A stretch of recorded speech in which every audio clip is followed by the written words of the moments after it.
அனைவருக்கும் வணக்கம்.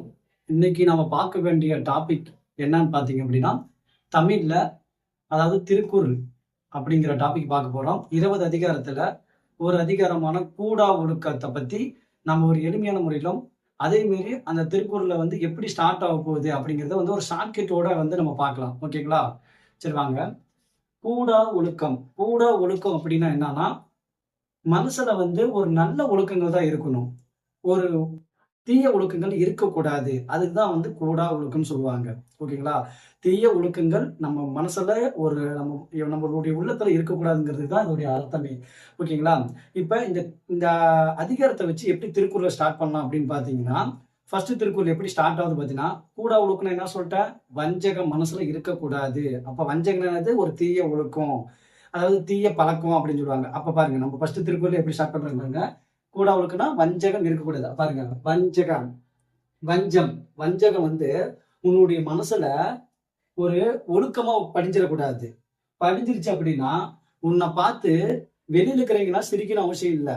உன்னுடைய உடம்புல இருக்கிற பூதங்கள் 5ம் அகத்தேனா உள்ளுக்குள்ளேயே நகும்னா சிரிக்கும். ஓகேங்களா? அப்ப ஒருத்தன் வஞ்சகம் அப்படின்ற எண்ணத்தை மனசுக்குள்ள ஒழுக்கமா வச்சிருந்தானா, அவனை பார்த்து யாரும் சிரிக்க தேவையில்ல. அவனுடைய பூதங்களே 5 பூதங்களே அவனுடைய உள்ள இருந்துகிட்டு கேவலமா சிரிக்கும். நகும்னா சிரிக்கும். ஓகேங்களா?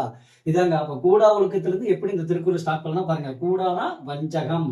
அதாவது கூடா ஒழுக்கம் அப்படின்னா ஒரு வஞ்சகம் ஒழுக்கம் நம்ம மனசுல இருக்கக்கூடாது அப்படிங்கிறத அந்த திருக்குறளோட ஸ்டார்ட் பண்றோம். ஓகேங்களா? அடுத்து பாருங்க. அடுத்து 2வது திருக்குறள் எப்படி ஸ்டார்ட் பண்ணலாம் பாருங்க. சும்மா தவம் அறிந்து. தவம் அறிந்து. தவம்னா என்னது? யோக்கியமாகிறவன் தான் தவத்தை மேற்கொள்வான். அப்ப தவத்தை மறைக்கிறவன் யாரு? வஞ்சக செய்யறவன் தான். ஓகேங்களா? அப்ப பாருங்க. அப்ப தவம் அறிந்து. அப்ப வஞ்சக செய்யறவன் என்ன பண்ணுவானா, தவ கோலத்துல இருப்பான். ஆனா தவ கோலத்துல இருந்துகிட்டு தவத்தை மறைச்சிருவான். ஏன்னா அவனால வஞ்சகம் செய்யாம இருக்க முடியாது. அதாவது தீமை செய்யாம இருக்க முடியாது. அதுதான் சொல்றாங்க. தவ கோலத்துல இருந்துகிட்டு தவத்தை மறைச்சிட்டு அல்லவைனா தீமை செய்தல். இது எப்படி இருக்குது அப்படின்னா, புதருக்கு பின்னாடி, அதாவது புதல் மறைந்து புதருக்கு பின்னாடி இருந்துகிட்டு வேட்டுவன் வேடன் புல் சிமிழ்த்தல் அற்று, அதாவது புல்லுனா பறவைன்னு சொல்லுவாங்க. அந்த பறவைய பிடிப்பது போன்று இருக்குது அப்படிங்கிறாங்க. அததான் சொல்றாங்க. புதருக்கு பின்னாடி மறைஞ்சுக்கிட்டு வேட்டுவன் போட்டான். ஒரு வீரனாக்குறவன் டைரக்டா பறவை கூட நேருக்கு நேரம் நின்று போர் புரிஞ்சு பிடிக்கணும்.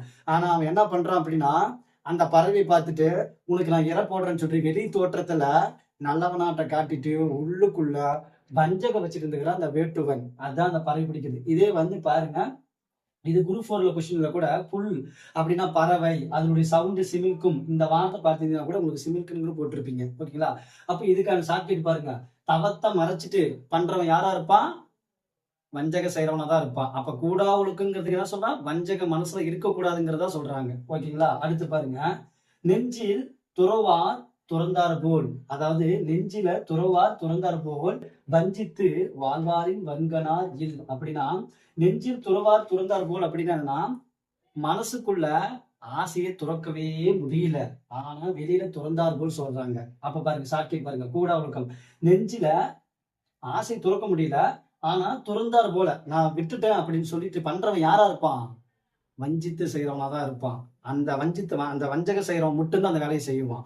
நல்லவன் அந்த மாதிரி செய்யவே மாட்டான். நல்ல ஒழுக்க உடையவன் நெஞ்சில ஆசையை துறந்துட்டு அவன் என்ன பண்ணுவான் அப்படின்னா யோகியா போக ஆரம்பிச்சிருவான். ஆனா இவன் என்ன பண்ணுவான்னா, நாம நல்லவனாட்டம் அதாவது உள்ளுக்குள்ள ஆசையை துறக்கவே இல்லை. அந்த பேராசை அப்படியே தான் இருக்குது. ஆனா வெளியில என்ன பண்றான்? நான் நல்லவன், நான் நல்லவன், நல்லவன் துறந்தார் போல காட்டுறான். அப்படி யாரு?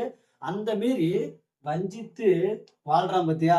வன்கணர்னா கொடுமையானவர். அந்த மாரி வஞ்சித்து வாழ்வருடைய அந்த அந்த அந்த மாரி வஞ்சித்து வாழ்றான் பாத்தீங்களா? அவனை விட இந்த கொடுமையானவன் இந்த உலகத்திலே கிடையாது. அவனை விட இந்த ஒரு கொடுமையானவன் இந்த உலகத்திலே கிடையாது. ஓகேங்களா? இங்க பாருங்க. கூடா ஒழுக்கத்துக்கு ஃபர்ஸ்ட் இது பாருங்க. கூடா ஒழுக்கம்னா நம்ம உடம்புல வஞ்சகம் இருக்கக்கூடாது. அவ்வளவுதான் ஸ்டார்ட் பாருங்க. வஞ்சகம் வந்துடலாம். வஞ்சம் அப்படிங்கிற ஸ்டார்ட் வந்துடணும். அடுத்து தவம் மறைந்து. தவத்தை மறைச்சிட்டு வாழ்றவன் யாரு? சத்தியம் தவ கோலத்துல இருந்துகிட்டு தவத்தை மறைச்சிட்டு வாழ்றவன் யாரா இருப்பான்னா வஞ்சக செய்யறவனா தான் இருப்பான். அதான் கூடா ஒழுக்கம். அந்த ஒழுக்கம் சேரக்கூடாதவனா தான் இருப்பான். அடுத்து பாருங்க, நெஞ்சில் துறவார் துறந்தார் போல் அப்படிங்கிற திருக்குறள் பாத்தீங்கன்னா எப்படி இது ஆரம்பிக்குது பாத்தீங்கன்னா, அதாவது நெஞ்சில ஆசையை துறக்கவே முடியல. ஆனா துறந்தார் போல் வாழ்றவன் யாரு? வஞ்சகம் செய்றவனா தான் இருப்பான். அந்த நம்ம உடம்புல வந்து எந்த ஒழுக்கு சேரக்கூடாதோ அந்த வேலையை தான் செய்றவனா தான் இருப்பான் அந்த வேலைய. ஓகேங்களா? இதுதாங்க அந்த திருக்குறளுக்கான இந்த அதிகாரத்துக்கான ஷார்ட்கட். இனி வரும் காலங்கள்ல நம்ம அடுத்தடுத்த திருக்குறளுக்கும் நம்ம ஓரளவுக்கு எப்படி ஷார்ட்கட்டோட ஒரு சொல்லும் பொருளோட எப்படி வைக்கலாங்கிறத நம்ம சொல்லுவோம். இந்த வீடியோ பிடிச்சிருந்தா லைக் பண்ணுங்க, ஷேர் பண்ணுங்க, சப்ஸ்கிரைப் பண்ணுங்க, மேலும் கமெண்ட் பண்ணுங்க. ஓகே, ரொம்ப நன்றி.